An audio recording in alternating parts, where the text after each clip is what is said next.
Welcome to your Barbados Today evening news update for Thursday, June 6th. So glad you can join us. I'm Fernella Wedderburn. Strike action hits the Caribbean Examinations Council as unionized staff walk off the job over the agency's labor practices. From as early as 9:30 this morning, dozens of workers sat under umbrellas in the parking lot of the CXC's Wildy St. Michael complex, disgruntled over the manner in which restructuring at the company has been unfolding. Our Kareem Smith was on the scene and filed this report. What started as a sick-out on Monday morning has evolved into full-blown industrial action. With folding chairs and coolers in hand, upset workers sat outside the CXC's Cullimer Rock St. Michael complex, demanding prompt solutions to a number of troubling events unfolding at their workplace. Sweeping restructuring changes have reportedly started happening without notice and in the middle of negotiations with trade unions. Leave our jobs alone. We will do no more. Management has to go were just a few of the many colorful messages sent to the CXC's hierarchy in the form of placards. Some workers were last week informed they would be made redundant at the end of June, while at least two others saw their positions advertised among numerous vacancies published on the CXC's website over the weekend. Just after 10, a team led by Deputy Director of Industrial Relations at the Barbados Workers Union, Dion Howard, was invited into a meeting with members of management. However, after an hour of discussions, Executive Assistant to the BWU's General Secretary, Cindy Green, revealed the talks had proven extremely futile. With no amicable solution in sight, there's no telling how long the standoff is going to last. Kareem Smith for Barbados Today. Government is set to save some $30 million over the next 15 years as it moves towards renewable energy and energy-efficient sources. Energy and Water Resources Minister Wilfred Abrams made the revelation during a site visit of the Barbados LED Retrofit Street Light Project at Silver Sands Recreational Park this morning. The initiative, which falls on the government's public sector smart energy program, is set to run for the next 18 months and aims to replace 85% of the island's street lights with LED lights. The overall cost of the project is approximately $12 million and is being financed by the Inter-American Development Bank and the European Union. Abrams said the project was another example of government's commitment in moving towards renewable energy. This is a major issue for us. The Herculean task of trying to replace pretty much all the street lights in Barbados is a major commitment by the government of Barbados and the Light and Power and our partner Caribbean LED. As everybody knows, we're looking to move to 100% renewable energy by 2030, and part of that necessitates us rethinking the way we do things. So we can't move forward now with high consumption, inefficient technology when technology is advancing at such a pace that there are many options for us to bring our costs back down. It's already been indicated what the yearly costs savings to the government are expected to be, but I like to look at the big figure. Over the 15-year period of this project, the cost to the government, the savings should be about $31 million in electricity savings. That by itself is phenomenal. Police are on the hunt for a 26-year-old man who they consider to be armed and dangerous. Wanted is Jamar Kevin Lee Blackman, also known as Bandy or Boomin, formerly of Maynard's housing area in St. Peter. Blackman is being advised to turn himself in to the District E police station, accompanied by an attorney at law of his choice.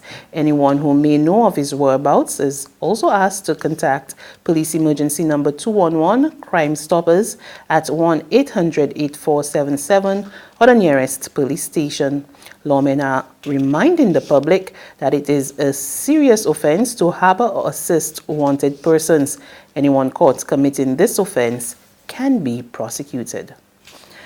Barbados' newest centenarian celebrated in grand style today, surrounded by family, friends, and special guest, Governor-General Dame Sandra Mason. What made Mrs. Ruby Brewster's 100th birthday all the more special was that she was able to celebrate with her best friend, Isilma Marsh, who is also a centenarian. Mrs. Brewster of Sanford St. Philip and her childhood friend were overjoyed, sharing hugs and kisses, and expressed their blessings at achieving the milestone. Congratulations to both.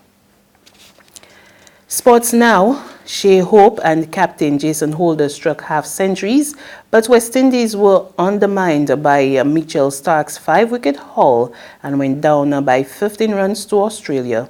The loss came in their second match of the ICC World Cup at Nottingham, England on Thursday. Chasing 289 for victory at Trent Bridge, West Indies crumbled to 273 for 9 of the 50 overs. Hope top scored with 68 and Holder got 51. There's regional and international news after this short break.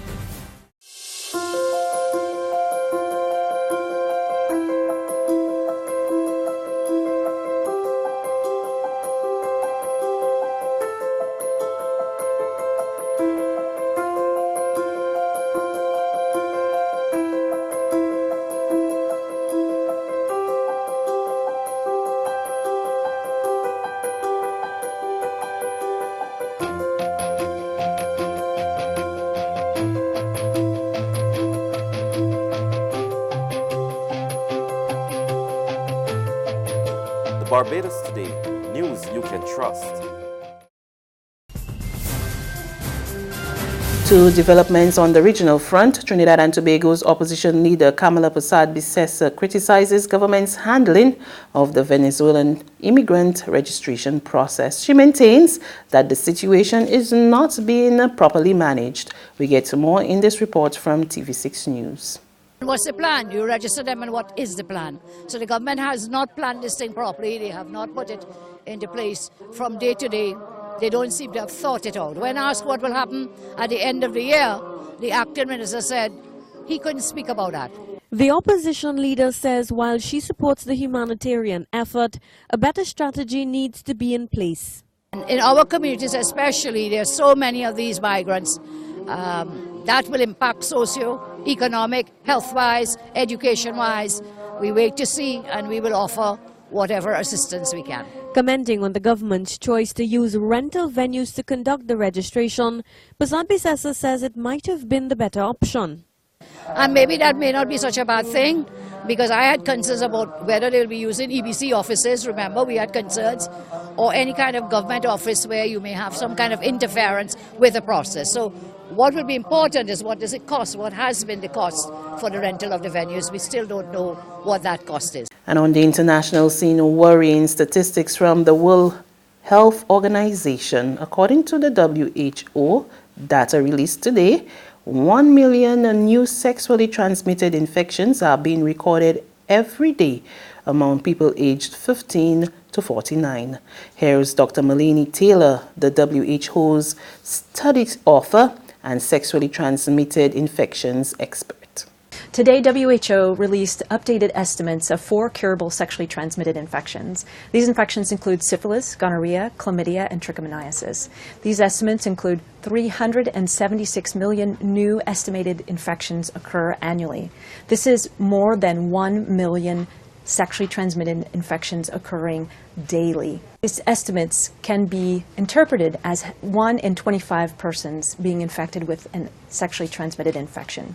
Now, these 4 curable STI infections can be treated with currently available antibiotics. However, these numbers are very high and indicate a very high health risk. These sexually transmitted infections can have serious health consequences. For example, these infections can cause infertility, adverse pregnancy outcomes, and also adverse birth outcomes, such as stillbirth, neonatal death, and low birth weight. And that's news, but for the very latest, visit our website at www.barbadostoday.bb. You can also subscribe to our e-paper, email updates, or like us on Facebook, and sign up for our breaking news alerts via WhatsApp. We're also on Izumi Media and bus terminals as well as Screenplay at supermarkets and gas stations near you. And you can also hear us on Mix 96.9 FM and Capital Media HD 99.3 FM. I'm Fernella Wedderburn. Good evening.